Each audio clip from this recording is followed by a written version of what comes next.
अस्सलाम वालेकुम dear students, I am Mohammad Iqbal. आज का जो हमारा लेक्चर है वो लेक्चर नंबर 9 है। Botany paper D, class BSc fourth year. Last lecture में हमने temperature as eco physiological responses of temperature start किया था और उसके हमने जो पहले 6 पॉइंट्स हैं उनको डिस्कस किया था। आज हम नेक्स्ट जो हैं वो कुछ पॉइंट्स डिस्कस करेंगे, जिसमें growth and metabolism, water availability, plant life cycle, physiological and structural modifications in plants, modifications in leaves and so on। हम कुछ टॉपिक्स जो हैं वो इसमें से आज के लेक्चर में डीपली डिस्कस करेंगे। तो फर्स्ट ऑफ ऑल जो हमारा प्रोसेस है वो है ग्रोथ एंड मेटाबॉलिज्म। टेम्परेचर जो है वो प्लांट्स की ग्रोथ को भी डिस्टर्ब करता है, उसको अफेक्ट करता है पॉजिटिवली और नेगेटिवली, और साथ में जो है वो मेटाबॉलिज्म आपको पता है कि all the processes taking place in the plants are called metabolism, तो उसको भी अफेक्ट करता है। तो changes in the temperature in the natural environment of plants affect both there functioning and their growth. Plants जो हैं वो प्रेफर करते हैं एक सूटेबल टेम्परेचर पे, और वो ग्रो करते हैं एक सूटेबल टेम्परेचर पे, और उनका जो मेटाबॉलिज्म है वो भी एक सूटेबल टेम्परेचर पे जो है वो स्मूथली रन करता है। Maintenance of a relatively stable internal environment is just as important for plant metabolism as it is for animals। तो होम्योस्टेसिस, जिसको आप जानते हैं कि मेंटेनेंस ऑफ इंटरनल टेम्परेचर या इंटरनल एनवायरनमेंट, वो बहुत ज़रूरी है एक प्लांट्स के स्मूथ मेटाबॉलिक प्रोसेस को रन करने के लिए या चलाने के लिए।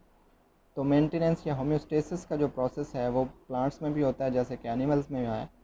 तो प्लांट्स भी जो है वो अपना मेटाबॉलिक प्रोसेस जो है वो एक स्मूथ वे में मेंटेन करते हैं, और मेटाबॉलिज्म की वजह से ही जो है वो अपनी ग्रोथ को अच्छी तरह परफॉर्म कर सकते हैं।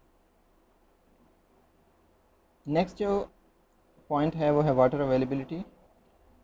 तो प्लांट्स के अंदर या प्लांट्स के सराउंडिंग में जो सॉइल इन्वायरमेंट है, तो वहाँ पे जो वाटर अवेलेबिलिटी है वो भी इफ़ेक्ट होती है ड्यू टू टेम्परेचर।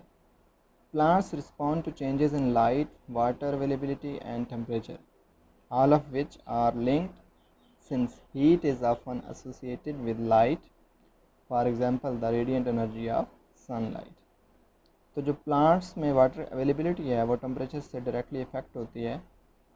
अगर टेम्परेचर हाई हो तो वाटर की क्वांटिटी जो है वो ट्रांसपायर्ड होती है प्लांट से, और इस तरह प्लांट्स में वाटर की कमी होना शुरू हो जाती है। तो इसके नतीजे में प्लांट्स जो हैं वो वाटर को सॉइल से अब्जॉर्ब करते हैं। लेकिन अगर सॉइल में भी वाटर अवेलेबिलिटी कम हो तो प्लांट्स की ग्रोथ जो है वो डायरेक्टली अफेक्ट होती है।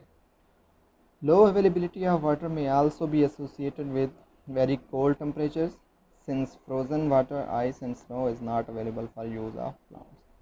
तो हाई टेम्परेचर हो तो वाटर अवेलेबिलिटी कम होती है, लो टेम्परेचर हो तो फिर भी वाटर अवेलेबिलिटी जो है वो कम होती है, क्योंकि लो टेम्परेचर पे जो वाटर है वो जो सॉइल पे मौजूद है या सॉइल के अंदर मौजूद है फ्रोज़न हो जाता है। आइस और स्नो की फॉर्म में जो अवेलेबल होता है सरफेस पे वाटर, वो प्लांट्स के लिए अवेलेबल नहीं होता, वो प्लांट्स उसको अब्जॉर्ब नहीं कर सकते। तो टेम्परेचर लो हो या हाई हो, दोनों जो हैं वो वाटर अवेलेबिलिटी को अफेक्ट करते हैं। उसके बाद प्लांट लाइफ साइकिल भी डिपेंड करता है टेम्परेचर पे। Most plants have a growth season and life cycle. Plants के ग्रोथ सीजन्स होते हैं, यानी कुछ प्लांट्स जो हैं वो ऑटम में ग्रो नहीं करते, स्प्रिंग में ग्रो करते हैं। इसी तरह समर और विंटर ड्यूरेशन जो है वो भी प्लांट्स के लाइफ साइकिल को अफेक्ट करता है। तो ये टेम्परेचर की वजह से सीजनल वेरिएशंस आती हैं प्लांट्स के लाइफ साइकिल में, कि कब उन्होंने फ्लावरिंग करनी है, कब उन्होंने फ्रूट लेना है, और कब उन्होंने जर्मिनेशन का प्रोसेस करना है। तो ये लाइफ साइकिल जो है वो follow the seasonal temperature variations of their environment. उसके बाद physiological and structural modifications in plants. Temperature की वजह से कुछ फिजियोलॉजिकल एंड स्ट्रक्चरल मॉडिफिकेशंस आती हैं, जैसे कि temperature above 40 degree may cause damage to proteins and those above 75 degree to chlorophyll pigment within the plant। अगर टेम्परेचर 40 डिग्री से ज़्यादा हो जाए तो ये प्रोटीन्स को डैमेज करता है इंटरनली, प्लांट्स के अंदर जो प्रोटीन्स होती हैं उनको ये डैमेज करता है।